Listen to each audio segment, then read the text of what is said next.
Boa tarde a todos. Hoje é dia 28 de julho. Meu nome é Alessandra Becker e estou reunida com os pesquisadores Francisco Pires, Margarida Gutierrez, Antônio Lixe e Caio Prates para mais um podcast do Grupo de Conjuntura. Neste episódio, serão trazidas as novas conjecturas do grupo sobre a evolução da Covid-19 no Brasil. O material desenvolvido para a discussão está disponível no link da descrição.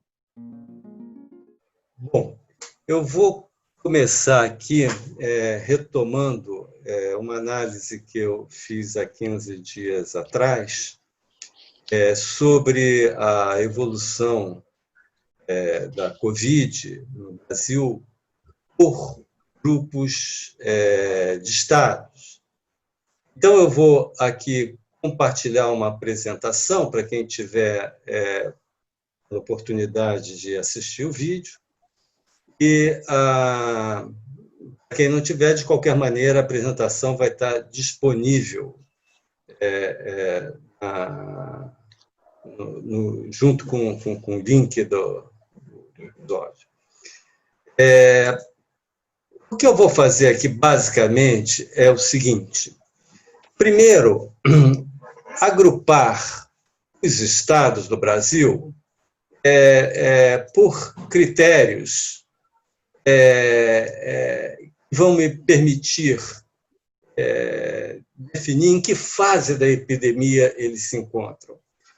Então, basicamente, vamos separar aqui 3 fases. Estados que estão na fase ascendente da epidemia, estados que estão num platô, estados que estão na fase descendente da epidemia.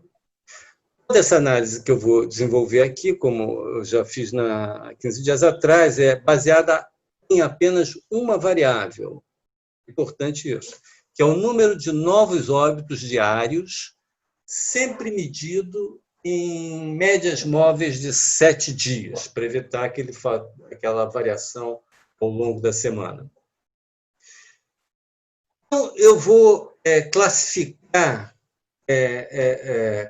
cada estado, se ele está na fase ascendente, na fase platô ou na fase descendente, de acordo com os seguintes critérios. Se o valor da variável sempre óbitos diários em médias móveis de 7 dias. Então, se o valor da variável está muito próximo, o valor da variável hoje, quer dizer, na verdade, esse dado é ontem, né? O valor da variável ontem está muito próximo do valor máximo atingido na série de dados, a fase da epidemia pode ser ou de ascensão ou de pico-platô. Por quê? Se ela está próxima do valor máximo, pode ser porque está subindo, e o valor máximo foi atingido, digamos, ontem mesmo.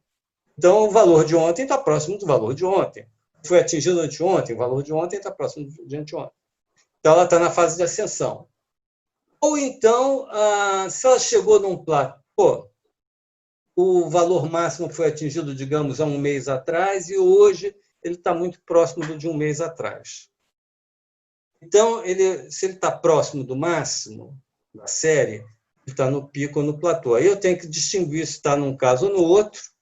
E aí eu vou utilizar como critério de comparação, aí para distinguir, se o nível atual da variável, quer dizer, do número de óbitos, se ela... eu vou compará-lo com a média das últimas 2 semanas. Se ele estiver acima da média das últimas 2 semanas, está subindo na fase ascendente. O acima que eu usei aqui é critérios de observação, que eu não vou entrar aqui no detalhe, é 10% acima da média das 2 últimas semanas. Se ele estiver próximo da média das 2 últimas semanas, quer dizer, abaixo de 10% da média das 2 últimas semanas, e só existem 2 casos aqui, que eu vou mostrar já, então ele está no platô. Tá? Muito bem, então isso é o primeiro critério. Segundo critério, se o valor da variável estiver 10% abaixo do máximo, ou seja, já atingiu um máximo e hoje já está 10% abaixo daquele máximo, então, a princípio, ela já entrou na fase descendente. Só para confirmar esse critério, ele tem que estar menos do que 2% acima do valor médio das 2 últimas semanas. Porque ele pode ter atingido o máximo, cair, agora ter subido muito em relação às 2 últimas semanas. Poderia ter acontecido isso.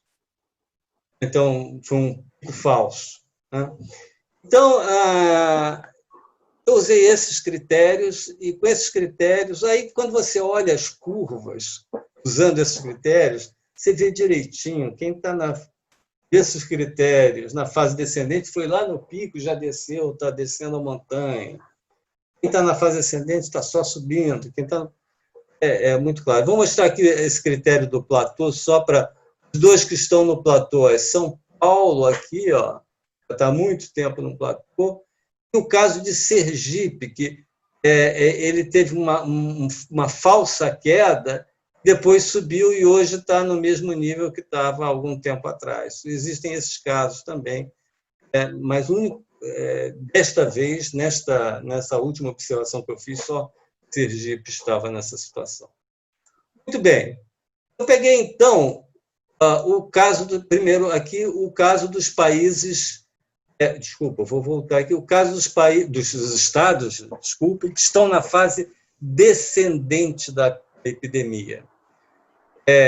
São atualmente 16 estados que estão na fase descendente da epidemia, uma população de 95 milhões de habitantes, está perto da metade da população brasileira, está na fase descendente da epidemia, somando todos os óbitos diários de todos esses 16 estados, já se atingiu um pico de 753 óbitos diários no mês de junho, no início do mês de junho, e hoje está em 469. Já houve uma queda substancial. O segundo grupo é o que está no platô, e aí que são só 2 estados que estão nessa situação, que é Sergipe e São Paulo. Somando os óbitos dos 2 estados, também no final de junho, estava em 298, hoje está em 296. Né? Nível de óbitos estável. Esses 2 estados têm uma população de 48 milhões de habitantes. Por fim, os estados que estão na fase ascendente da epidemia são, hoje, 9 estados, com população de 67 milhões de habitantes. Aqui, a gente ainda está naquela fase exponencial, né? Que o número de óbitos diários sobe assim, de maneira bastante, numa curva bastante íngreme. Né? Juntando essas 3 coisas, tentando fazer uma análise desses 3 grupos, como é que isso influi no resultado para o Brasil, eu tentei examinar essa influência desses 3 grupos através de 2 tipos de efeito. O primeiro efeito é o efeito taxa de crescimento. Esse efeito, que eu estou chamando de efeito taxa de crescimento, que contribui para o crescimento dos números brasileiros, ou seja, para piorar a situação brasileira. Por quê? Aqui eu peguei aqui 2 períodos. O primeiro foi comparando a taxa de crescimento do número de óbitos entre 6 de julho e 13 de julho, agora na semana mais recente, entre 20 de julho e 27 de julho.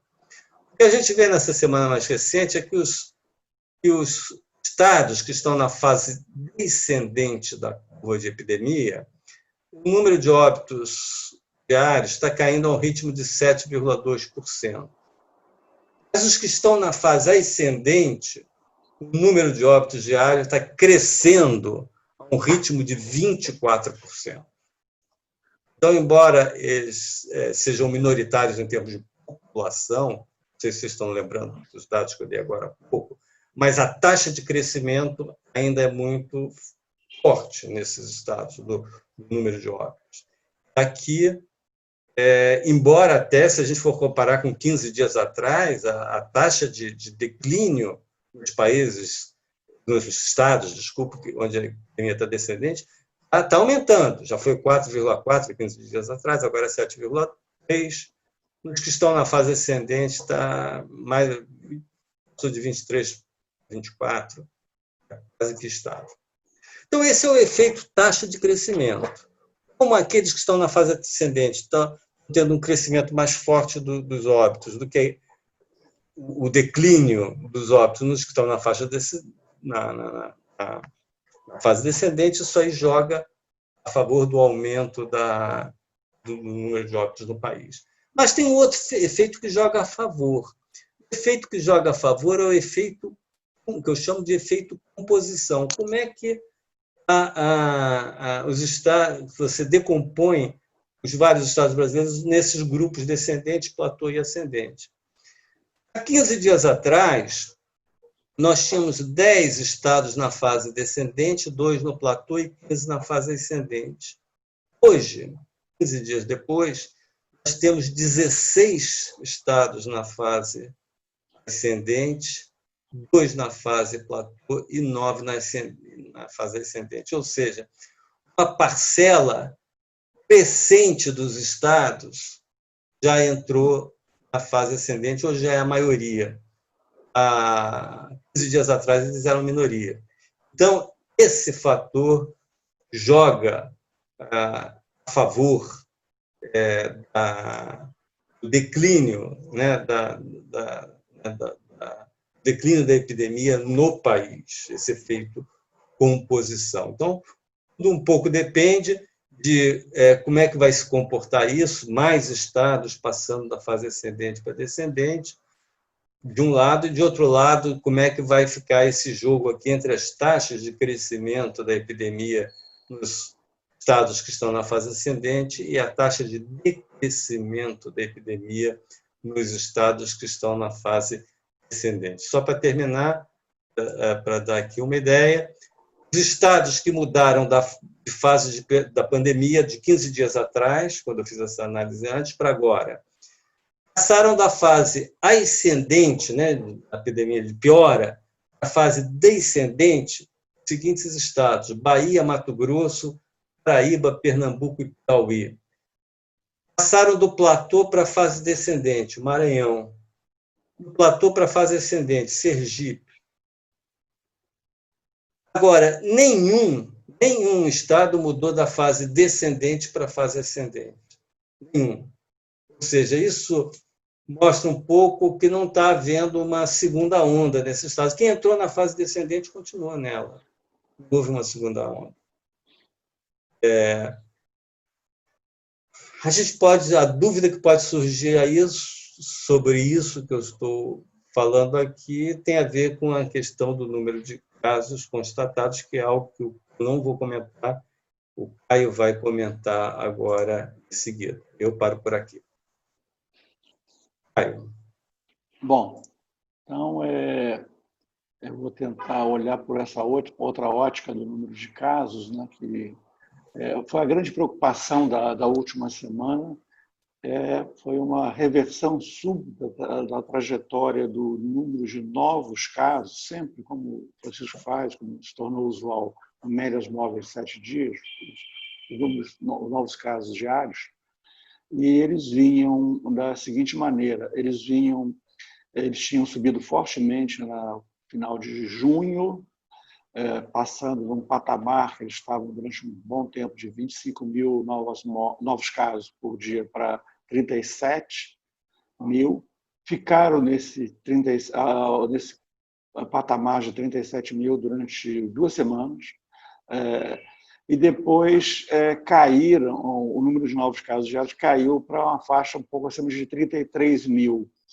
Quando houve essa queda, isso foi uma informação que eu usei para o podcast da semana passada, que na verdade só eu participei, o Francisco não participou, onde eu falei que, olhando para o número de novos casos, e levando em conta que tinham caído subitamente, depois de ficar estáveis um tempo, então parecia uma tendência, não parecia que era uma flutuação muito pontual, ficou muito tempo estável, aí cai, você não vai pensar, eu não pensei na possibilidade de que na semana seguinte, que é essa que a gente viu agora, houvesse uma explosão de casos, que foi o que houve.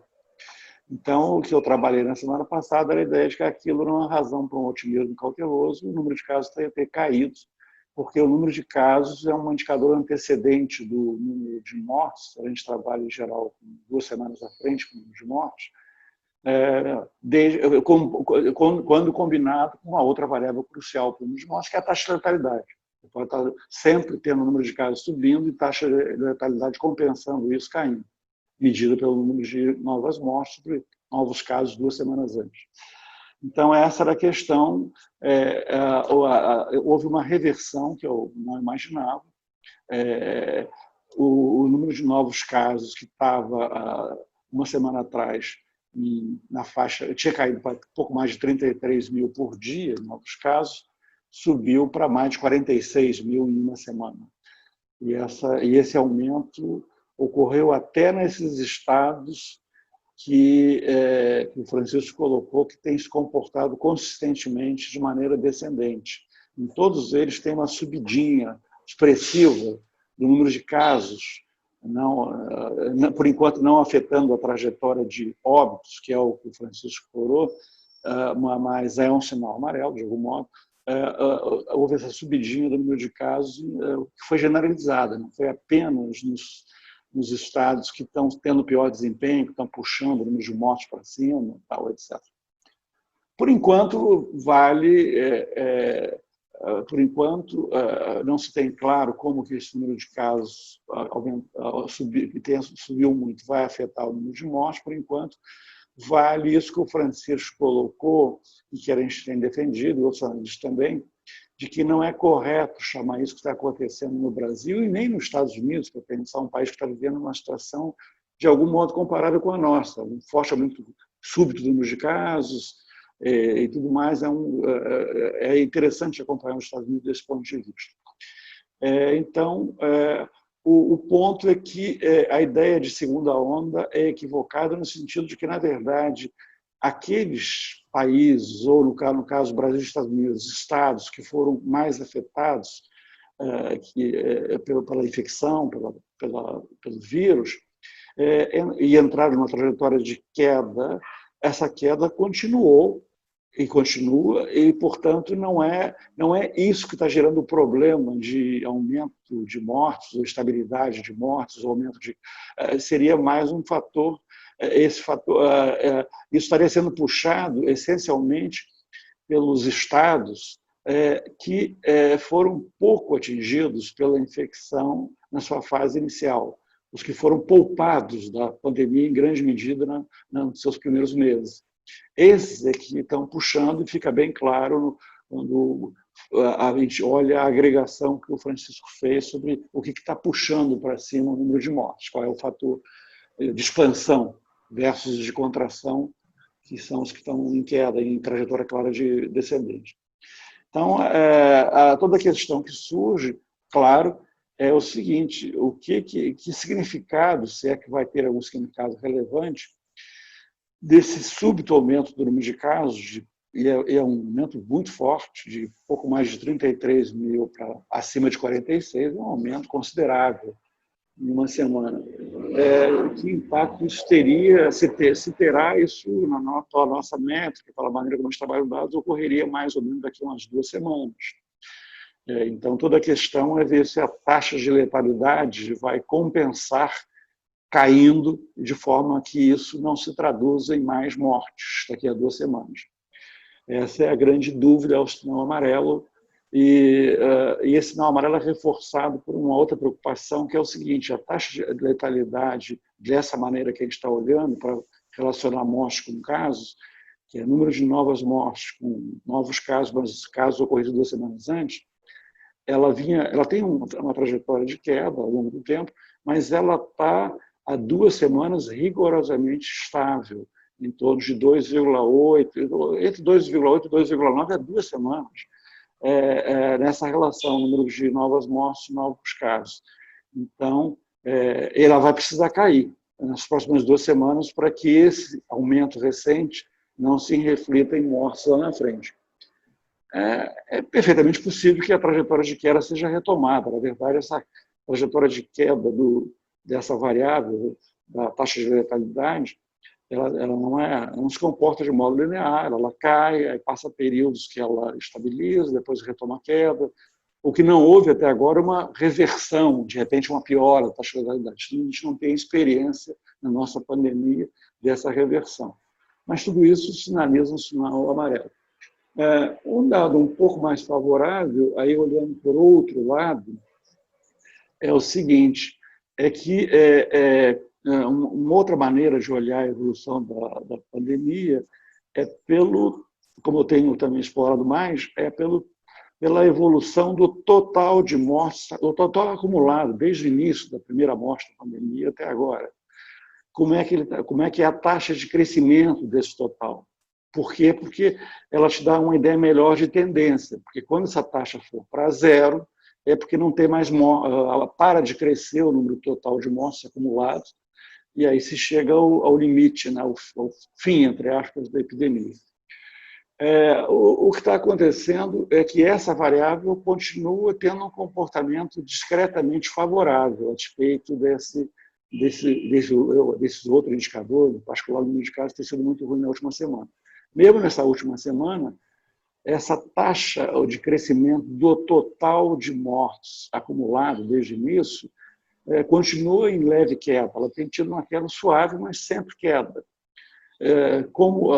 Na última semana, a taxa caiu para 1,3 ao dia de aumento do total de óbitos acumulado. Menor que a semana anterior, menor que 2 semanas antes, mas uma tendência discreta de queda. O que mantém a tendência de queda é fundamental, porque essa taxa ser elevada a zero que vai significar o fim da epidemia. Ela acaba dando uma visualização mais clara do que o número de mortes para essa questão específica. Para onde estamos, qual é a tendência da epidemia e tudo mais. Então, essa taxa continua numa discreta queda. De novo, a interrogação é que, mesmo por essa medida de total, quando a gente pega total de casos acumulados desde o início, que também vinha em queda, agora ele deu uma reversãozinha e começou a subir. Se isso vai ter algum efeito negativo na trajetória de queda até agora bem consistente do número total de mortes, a ver. Então, essa é uma questão que fica. Por fim, uma última dúvida, uma última interrogação, é que a gente está vivendo um processo em menor escala, mas com semelhanças com o que os Estados Unidos estão vivendo. Os Estados Unidos também tiveram uma disparada de casos, de novos casos, na mesma época que a gente teve, mais para o final de junho, só que lá a coisa tem sido bem mais grave que no nosso caso. Aqui a gente passou de 25 mil casos para os atuais 46 mil e poucos novos casos diários. Lá eles passaram de um pouco menos de 20 mil para 67 mil atualmente novos casos, nesse mesmo período muito parecido com o nosso, nessa mesma época. Lá, embora o número de mortes, e lá afetou, ainda que de forma discreta, não foi uma explosão, mas afetou de maneira relevante o número de mortes, ao contrário da gente que ainda não teve esse reflexo tão negativo do aumento de casos sobre o número de mortes. Lá nos Estados Unidos, eles estavam pegando os Estados Unidos como um todo, eles estavam numa trajetória descendente do número de mortes, descendo a montanha, desde a segunda quinzena de abril. E eles tinham chegado ali, até recentemente, a um nível um pouco abaixo de 600 mortes dia, partindo de um patamar muito mais alto lá em abril. Agora subiu para 1.000. Então, esse aumento do número de casos lá não foi neutro do ponto de vista, não foi irrelevante para a trajetória dos casos, das mortes. O número de mortes agora diário lá, que estava abaixo de 600, já está em 1.000. A taxa de crescimento diária das mortes lá ainda é inferior à nossa. A nossa, como eu falei, está em 1,3 ao dia, o total acumulado de mortes desde o início, e lá está crescendo a um ritmo de 0,7. Mas lá estava crescendo 0,4 há poucas semanas atrás. Então, mesmo essa taxa que eu digo que é boa acompanhar, porque ele nos diz se a gente está consistentemente caminhando para o fim da epidemia, no Brasil continua sendo esse o cenário, lá essa taxa foi revertida, estava 0,4 ao dia de crescimento, pulou para 0,7 agora, na esteira desse aumento do número de mortes diário. Então, puxado pelo brutal aumento do número de casos. Então, são incógnitas que a gente introduz na análise que o Francisco fez quando a gente entra uma outra variável que é o número de casos. Mas isso tudo muito em aberto ainda, a gente tem que acompanhar nas próximas semanas. Bem, enquanto a crise sanitária continuar sendo o fator determinante principal dos rumos da economia brasileira, nós continuaremos tratando desse tema aqui inseparado dos nossos podcasts. Voltamos na próxima terça-feira. Um abraço a todos.